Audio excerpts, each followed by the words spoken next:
يا أيها الذين آمنوا اركعوا واسجدوا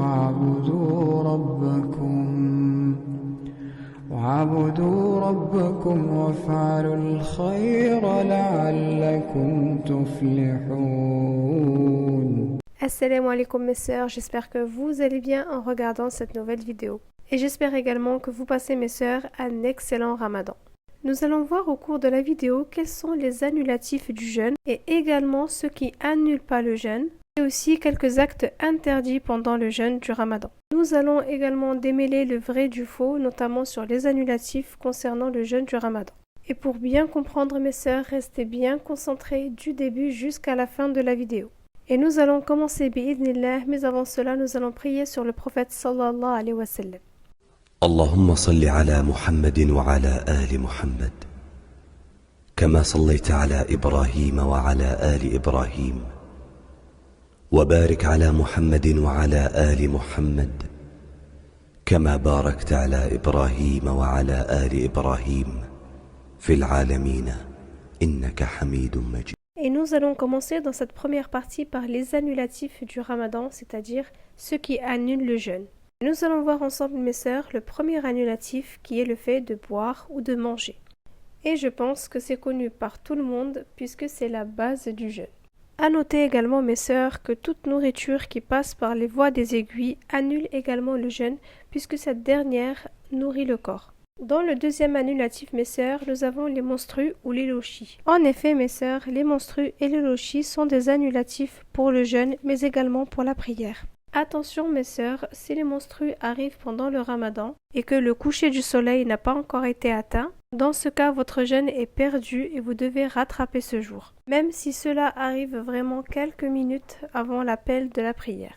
À noter, mes sœurs, que la journée quand même sera récompensée malgré le fait qu'elle soit interrompue par les menstrues. En troisième point, mes sœurs, nous avons l'apostasie. L'apostasie qui désigne le fait de sortir de l'islam.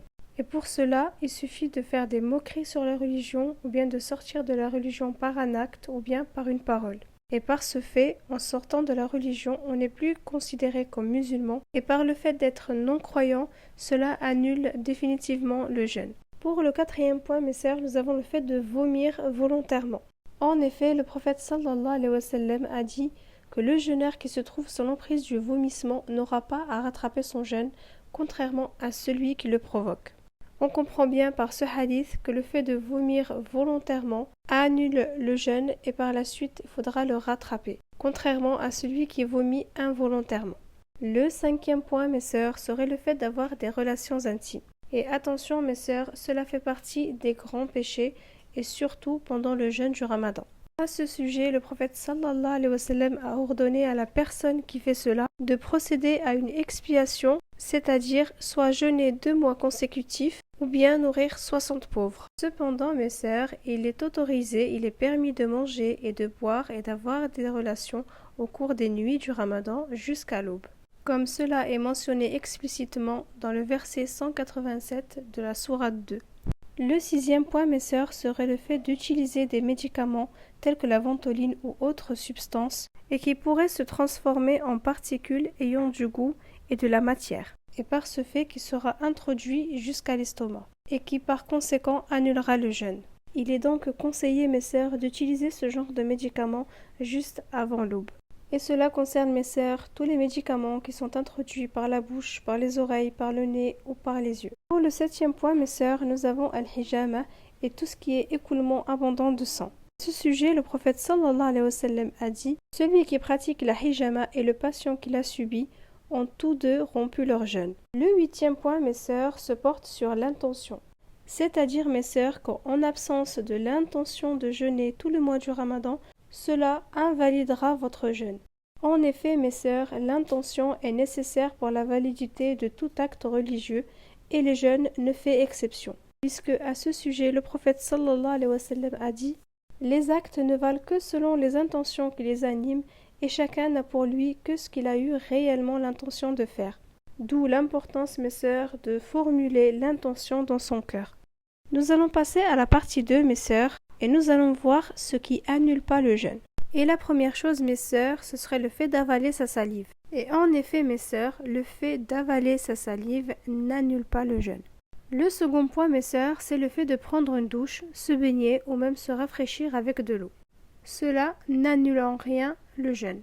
Le troisième point, mes sœurs, ce serait le fait de mettre de la crème ou de la pommade. Il faut tout de même, mes sœurs, éviter le contour de la bouche et aussi les baumes à lèvres. Le quatrième point, mes sœurs, qui n'annule pas le jeûne, c'est le rapprochement entre les époux tant que cela n'entraîne pas d'écoulement. En revanche, mes sœurs, nous allons voir ces deux derniers points qui n'annulent pas forcément le jeûne, mais il vaut mieux éviter de le faire pour ne pas casser son jeûne. Le premier point, ce serait le fait de se brosser les dents ou d'utiliser le siwak, car en se brossant les dents avec du dentifrice ou bien en utilisant du siwak, il y a vraiment un grand risque qu'on avale ce contenu. Et le dernier point, mes sœurs, c'est concernant le parfum et l'encens.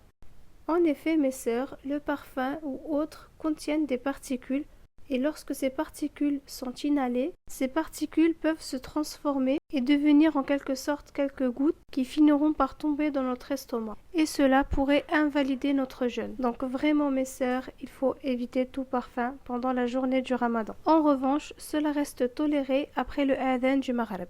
Et nous allons passer mes sœurs à la troisième partie sur les interdits pendant le jeûne. En effet mes sœurs, pendant le mois béni du Ramadan, le croyant et la croyante se doivent d'avoir un très bon comportement et éviter tout péché et aussi toute chose futile qui peut entraîner certains péchés, comme les mensonges, la calomnie, la médisance, le faux témoignage, l'insulte, la grossièreté, l'indécence et j'en passe. Tout cela, mes sœurs, est impérativement à éviter. Et à ce propos, le prophète sallallahu alayhi wa sallam a dit « Celui qui ne s'abstient pas de proférer des propos mensongers ainsi que de l'impudence, Allah n'a nul besoin qu'il délaisse sa nourriture et sa boisson. » Par ce hadith, on comprend bien que le croyant peut même perdre la récompense de son jeûne.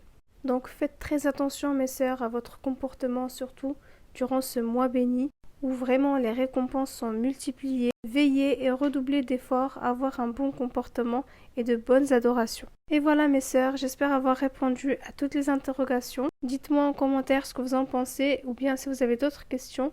Pour les questions personnelles ou privées, je vous laisse mon Instagram, vous pouvez me contacter directement. Je vous remercie mes sœurs de toute votre bonté, votre bienveillance, votre gentillesse à travers vos commentaires et vos messages. Je ne vous remercierai jamais assez et sachez mes sœurs que je vous aime en Allah. Et j'espère en tout cas que vous passez un bon Ramadan et que ce n'est pas très difficile pour vous. Et sur ce, je vous dis à très bientôt pour une nouvelle vidéo. Barakallahu fikum mes sœurs, prenez soin de vous.